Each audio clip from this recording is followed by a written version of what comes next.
সেই শহীদ পরিবারের সেই তালিকা, সেই শহীদ পরিবারগুলো এখন পর্যন্ত 50 বছর পরেও কিন্তু সেই শহীদ পরিবারগুলো সুবিধা ভোগ করছে। মুক্তিযোদ্ধা কোথায়?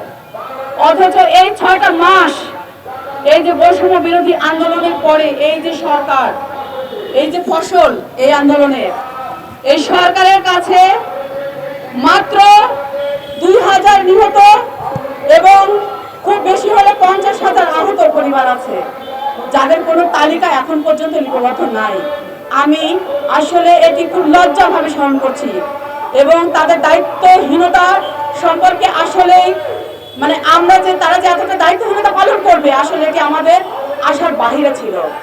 আমরা এই সরকারের কাছে আমাদের অফুরন্ত প্রত্যাশা। আজকে দেখেন এই যে এখানে আহত কিছু পরিবারের এই যে রফিক সহ এই যে লাঠি ভর করে এখানে উপস্থিত হয়েছে, এই যে এই আহত মানুষগুলো এখন পর্যন্ত এই সরকারের কাছে কোনো রকম সুবিধা পায় নাই। তারা প্রতিনিয়ত এই উপদেষ্টা মণ্ডলীর সদস্যদের কাছে গিয়ে তারা তাদের দাবি দেওয়া, তারা তাদের আহত যে গণঅভ্যুত্থান করতে গিয়ে তারা হাত হারিয়েছে, পা হারিয়েছে, চোখ হারিয়েছে, এই যে তাদের দাবি, এটা দেখার কেউ নাই। আমরা কি এটাই প্রত্যাশা করেছিলাম এই সরকারের কাছে?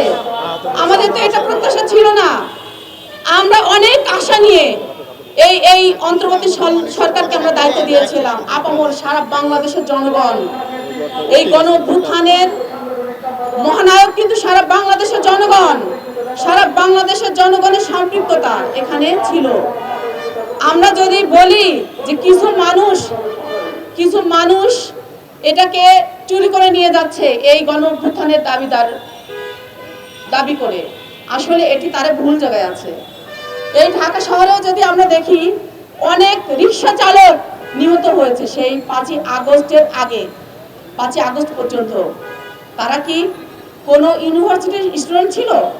তারা কি কোনো বেসরকারি বিশ্ববিদ্যালয়ের ছাত্র ছিল? না, তারা তো কোনো শুধু ছাত্র ছিল না, মুদির দোকানদার নিহত হয়েছে। তাহলে এই আন্দোলন তো শুধুমাত্র ওই বৈষম্য বিরোধী কিছু ছাত্র নেতার উপরে ছিল না, সারা বাংলাদেশের মানুষ এই আন্দোলনে সম্পৃক্ত ছিল। তাদেরকে ভুলে গেলে চলবে না, তাদেরকে দায়িত্ব নিতে হবে, অবশ্যই দায়িত্ব নিতে হবে। মাত্র কিছু মানুষ আহত। আজ পর্যন্ত বিভিন্ন সারা বাংলাদেশে যদি এই ঢাকা শহরে কিছু মানে আনাচে কানাচে যতগুলো হসপিটাল আছে, সেই 36 দিন, জুলাই মাসের 36 দিন যদি তারা তালিকা করে তাহলে কিন্তু বের হয়ে আসে, খুব ইজি ব্যাপার। 6 মাসে যদি তারা এটা তালিকা করতে না পারে, ভবিষ্যতে তো আমরা আসলেই সন্দিহান, আমরা শঙ্কিত যে এই যে আহত পরিবারগুলো তারা কি তাদের মর্যাদা পাবে? তারা যে পা হারিয়েছে, চোখ হারিয়েছে, তারা কিভাবে তারা তো তাদের এই ঋণ আমরা শোধ করতে পারবো না। এই সরকার কিছুতেই তাদের ঋণ শোধ করতে পারবে না। তবুও আমরা সন্তুষ্ট থাকতাম, আমরা কিছুটা আশ্বস্ত হতাম যদি দেখতাম কয়টা পরিবার এই পরিবারগুলোতে যদি কিছু আর্থিক সহযোগিতা দিয়ে তাদেরকে চলার একটা ব্যবস্থা করতো। আজকে দেখেন নিহত পরিবারগুলোর চোখের পানি এখনো নেভে নাই। আজকে আহত ছোট ছোট বাচ্চা থেকে শুরু করে বয়স্ক পর্যন্ত বিভিন্ন হসপিটালে এখন পর্যন্ত তারা চিকিৎসাধীন।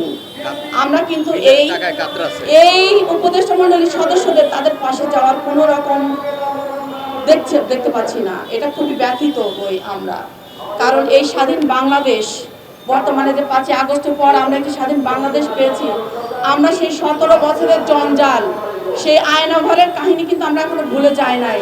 17 বছরে আমরা বিএনপি নেতাকর্মী অজস্র ভাইদেরকে আমরা হারিয়েছি। আয়নাঘরে বন্দি রেখে তাদেরকে টর্চার করেছে।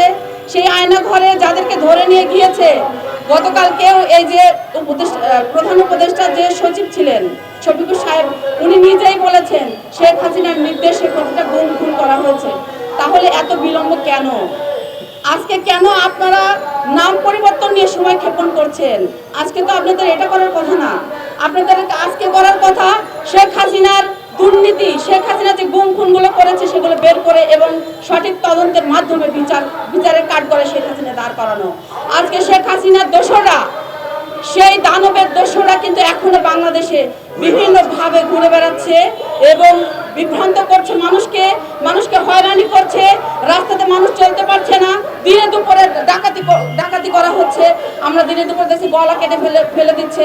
মানে এই নৃশংসতা থেকে আমরা আসলে পরিত্রাণ চাই, এটা আমরা দেখতে চাই না। এই অন্তর্বর্তীকালীন সরকারের কাছে আমাদের অনুরোধ থাকবে, এই 36 দিনের আন্দোলনে যারা সম্পৃক্ত ছিল, যারা আহত হয়েছে, নিহত হয়েছে, তাদের পাশে দাঁড়ান, অনতিবিলম্বে দাঁড়ান।